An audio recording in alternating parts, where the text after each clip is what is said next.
प्रातः नमन। प्यारे बच्चों, मैं अंजलि चौधरी कक्षा 5 विषय संस्कृत में आपका पुनः स्वागत करती हूँ।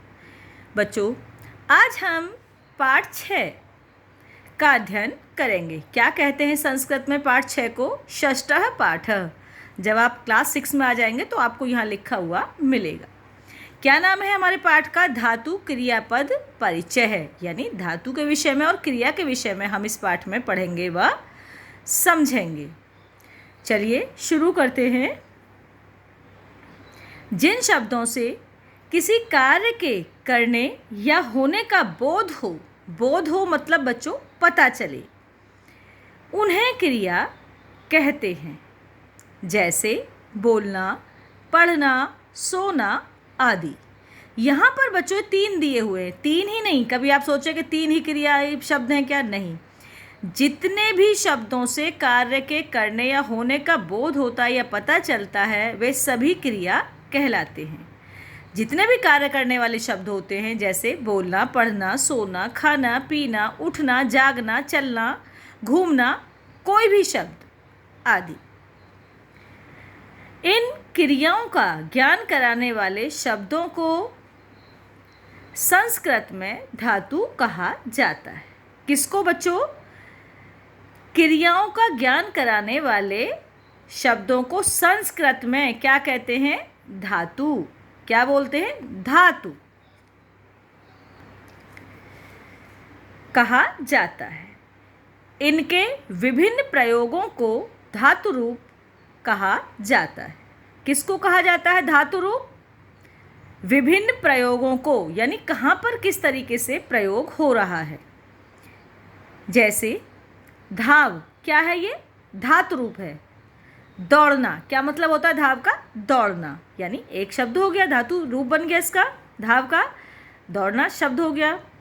अब इसका एक वचनम में धाव शब्द का क्या रूप बनेगा? धावती, यानी दौड़ता है या दौड़ती है कोई भी एक चीज़। एक लड़की, एक लड़का, एक घोड़ा, एक हाथी, कोई भी एक।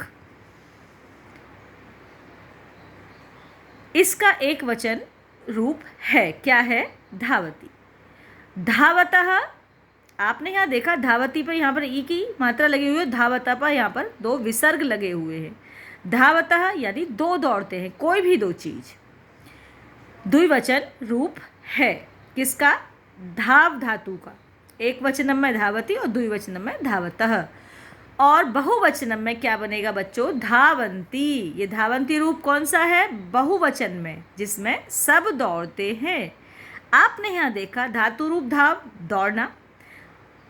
एक वचनम रूप क्या हुआ? धावती, यानी कोई भी एक दौड़ता है। द्विवचनम रूप क्या हुआ? धावतः, कोई भी 2 चीज़ें दौड़ती हैं या दौड़ते हैं। और धावंती यानी बहुवचन, यानी सब दौड़ते हैं या अनेक कोई भी चीज़ दौड़ती हैं या दौड़ते हैं। बहुवचन रूप है। धातु का प्रयोग कर्ता तथा काल के अनुसार किया जाता है। किसके अनुसार? कर्ता तथा काल के अनुसार अनेक प्रकार से किया जाता है। कर्ता क्या होता है बच्चों? कार्य करने वाला। काल क्या होता है? कौन सा काल चल रहा है? भूतकाल, वर्तमान काल या भविष्यत काल। हमारा कार्य किस समय में हो रहा है, उसके अनेक प्रकारों से किया जाता है। कर्ताओं को 3 पुरुषों में बांटा गया है। कर्ताओं को, किसको? कर्ताओं को 3 पुरुषों में बांटा गया है। प्रथम पुरुष, मध्यम पुरुष तथा उत्तम पुरुष। जब आप आगे पाठ पढ़ेंगे, आगे समझेंगे, तब आपको इन पुरुषों के विषय में पता चलेगा। चित्र देखकर पढ़िए तथा दी गई धातुओं और उनसे बने क्रिया रूपों को समझिए। यहाँ पर धातु, एक वचनम में इसका कैसे प्रयोग हुआ है, द्विवचनम में कैसे हुआ है और बहुवचनम में कैसे हुआ है। तो हमारा धातु रूप क्या है? गम, मतलब जाना। एक वचनम में जाना ने क्या रूप लिया? गच्छति, कोई भी एक बंदा जाता है या जाती है। द्विवचनम में गच्छतः, यानी कोई भी 2 जाते हैं या जाती हैं। बहुवचनम में गच्छन्ति, यानी सब, उसमें कुछ भी सब आ सकता है। सब बच्चे, सब लड़कियां, सब घोड़े, कुछ भी, यानी गच्छन्ति सब जाते हैं या जाती हैं। सभी बच्चे पाठ को यहाँ तक पढ़ेंगे व समझेंगे। बेटा ये जो है इसको आप कम से कम 2 बार पढ़ेंगे, तब आपको ये समझ में आएगा कि एकवचनम में द्विवचनम में किसका कैसे प्रयोग होता है। सभी बच्चे पाठ को पढ़ेंगे व समझेंगे।